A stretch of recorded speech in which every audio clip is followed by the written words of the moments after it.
పువ్వుల నవ్వులతో గుమ్మం ఎదురు చూసే కుంకుమ పువ్వుల మిలమిలతో ఇంద్రధనుసు విరిసే వస్తారా మా ఇంటికి ప్రతిరోజు సంక్రాంతికి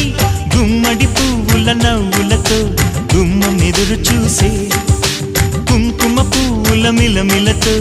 ఇంద్రధనుసు విరిసే